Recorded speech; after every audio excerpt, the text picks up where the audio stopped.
ਅਗਲੀ ਗੱਲ ਕਰਦੇ ਜਾਈਏ, ਪ੍ਰੈਜ਼ੀਡੈਂਟ ਜੋ ਬਾਈਡਨ ਉਹਨਾਂ ਨੇ ਅੱਜ ਆਪਣੇ ਕਾਰਜਕਾਲ ਦਾ ਪਹਿਲਾ ਬਿੱਲ ਉਸ ਨੂੰ ਵੀਟੋ ਜਿਹੜਾ ਉਹ ਕੀਤਾ। ਇਸ ਬਿੱਲ ਦੇ ਵਿੱਚ ਉਹਨਾਂ ਨੇ ਜਿਹੜਾ ਆਖਿਆ ਵੀ ਜਿਹੜੇ ਮਾਗਾ ਰਿਪਬਲਿਕਨਸ ਹੈਗੇ ਆ, ਉਹਨਾਂ ਦੇ ਦੁਆਰਾ ਜਿਹੜੀ ਕੋਸ਼ਿਸ਼ ਕੀਤੀ ਜਾ ਰਹੀ ਆ ਲੋਕਾਂ ਦੀ ਰਿਟਾਇਰਮੈਂਟ ਫੰਡਸ ਆ ਉਹਨਾਂ ਦੇ ਨਾਲ ਇੱਕ ਹਿਸਾਬ ਦੇ ਨਾਲ ਛੇੜਖਾਨੀ ਕਰਨ ਲਈ ਹਾਊਸ ਦੇ ਵਿੱਚ ਇੱਕ ਬਿੱਲ ਪਾਸ ਹੋਇਆ ਸੀ। ਉਹ ਲੇਬਰ ਡਿਪਾਰਟਮੈਂਟ ਦੇ ਜਿਹੜੇ ਰੂਲਸ ਆ ਉਸ ਦੇ ਵਿੱਚ ਥੋੜ੍ਹੇ ਚੇਂਜਿਸ ਕਰਨਾ ਚਾਹੁੰਦੇ ਸੀ। ਰਿਟਾਇਰਮੈਂਟ ਇਨਵੈਸਟਿੰਗ ਉਹ ਟਾਈ ਜਿਹੜੀ ਇਨਵਾਇਰਮੈਂਟਲ ਅਤੇ ਸੋਸ਼ਲ ਗੋਲਸ ਦੇ ਨਾਲ ਜਿਹੜਾ ਇੱਕ ਰੂਲ ਆ ਉਸ ਨੂੰ ਰਿਪੀਲ ਕਰਨਾ ਚਾਹੁੰਦੇ ਸੀਗੇ, ਉਹ ਵਾਪਸ ਲੈਣਾ ਚਾਹੁੰਦੇ ਸੀਗੇ। ਪਰ ਪ੍ਰੈਜ਼ੀਡੈਂਟ ਬਾਈਡਨ ਨੇ ਉਸੇ ਹੀ ਬਿੱਲ ਨੂੰ ਵੀਟੋ ਕਰ ਦਿੱਤਾ ਹੈਗਾ ਆ।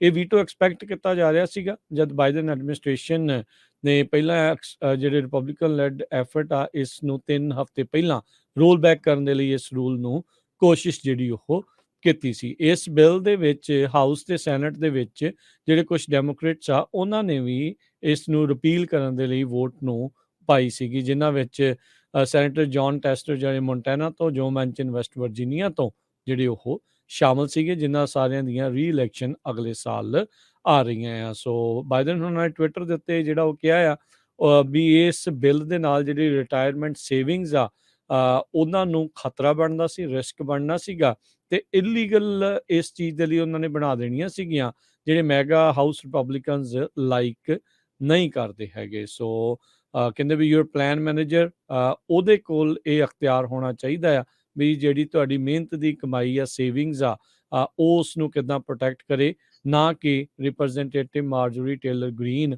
ਵਰਗੀਆਂ ਜਾਂ ਉਹਦੇ ਵਰਗੇ ਜਿਹੜੇ ਹੋਰ ਰਿਪਰੈਜ਼ੈਂਟ। ਸੋ ਸਿੱਧਾ ਜਿਹੜਾ ਇੱਕ ਹਿਸਾਬ ਦੇ ਨਾਲ ਇਹਨਾਂ ਨੇ ਜਿਹੜੇ ਰਾਈਟ ਵਿੰਗ ਦੇ ਮੈਗਾ ਹਾਊਸ ਰਿਪਬਲਿਕਨਸ ਜਿਨ੍ਹਾਂ ਨੂੰ ਇਹ ਸਿੱਧਾ ਆਖ ਰਹੇ ਹੁਣ ਅਟੈਕ ਕਰ ਰਹੇ ਆ। ਸੋ ਸਿੰਘ ਜਿਹੜੇ ਇੱਥੇ ਹੁਣ ਫਸਦੇ ਨਜ਼ਰ ਆਉਣਗੇ। ਕੈਲੀਫੋਰਨੀਆ ਦੇ ਗਵਰਨਰ ਜਿਹੜੇ ਆ ਉਹ ਇੱਕ ਲੜਾਈ ਦੇ ਵਿੱਚ ਕਾਮਯਾਬ ਹੋ ਗਏ ਆ ਜਿਹੜੀ ਉਹਨਾਂ ਦੀ ਆਇਲ ਕੰਪਨੀਜ਼ ਦੇ ਨਾਲ ਚੱਲ ਰਹੀ ਸੀਗੀ।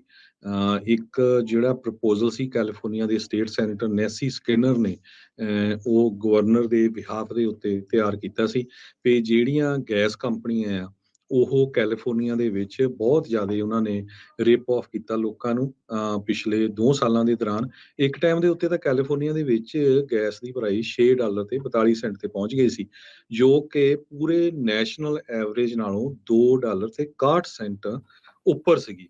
ਸੋ ਇਹ ਕਿੰਨਾ ਜ਼ਿਆਦਾ ਜਿਹੜਾ ਡਿਫਰੈਂਸ ਆ ਇਹ ਕਿਉਂ ਕੈਲੀਫੋਰਨੀਆ ਦੇ ਵਿੱਚ ਹੋਇਆ ਹੈਗਾ।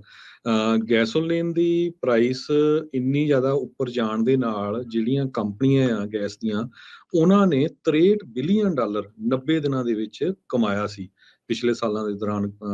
ਪਿਛਲੇ ਸਾਲੇ ਜਦੋਂ ਇੰਨੀ ਜ਼ਿਆਦਾ ਜਿਹੜੀ ਆ ਗੈਸ ਦੀਆਂ ਪ੍ਰਾਈਸਿਸ ਚਲੇ ਗਈਆਂ ਸੀ। ਸੋ ਇੱਥੋਂ ਤੁਸੀਂ ਅੰਦਾਜ਼ਾ ਲਾ ਸਕਦੇ ਆ ਵੀ ਇਹ ਗੈਸ ਦੀਆਂ ਕੰਪਨੀਆਂ ਕਿੰਨੇ ਪੈਸੇ ਕਮਾਉਂਦੀਆਂ ਆ ਤੇ ਜਿਹੜਾ ਆਮ ਲੋਕ ਆ ਉਹ ਕਿੱਦਾਂ ਜਿਹੜਾ ਰਗੜ ਹੁੰਦਾ ਆ।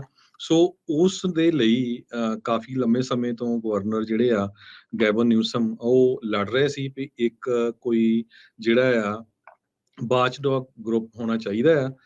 ਹੁਣ ਉਹਦੇ ਲਈ ਜਿਹੜਾ ਆ ਪ੍ਰਪੋਜ਼ਲ ਜੋ ਕ੍ਰੀਏਟ ਕੀਤਾ ਗਿਆ ਸੈਨੇਟਰ ਵੱਲੋਂ, ਸੋ ਲੱਗਦਾ ਆ ਕਹਿੰਦੇ ਇਹਦੇ ਵਿੱਚ ਉਹਨਾਂ ਨੂੰ ਜਿਹੜੀ ਆ ਪੂਰਾ ਸਾਥ ਮਿਲ ਜਾਊਗਾ ਤੇ ਇਹ ਜੇ ਵਾਚਡੌਗ ਗਰੁੱਪ ਕ੍ਰੀਏਟ ਹੋ ਜਾਂਦਾ ਆ ਸੋ ਫਿਰ ਉਹ ਆਇਲ ਕੰਪਨੀਆਂ ਦੇ ਉੱਤੇ ਜਿਹੜਾ ਆ ਪੂਰੀ ਤਰ੍ਹਾਂ ਆਪਣਾ ਵਾਚ ਕਰੂਗਾ ਤਾਂ ਕਿ ਜਿਹੜਾ ਆ ਆਉਣ ਵਾਲੇ ਸਮੇਂ ਦੇ ਵਿੱਚ ਇੱਦਾਂ ਉਹ ਨਾ ਕਰ ਸਕਣ।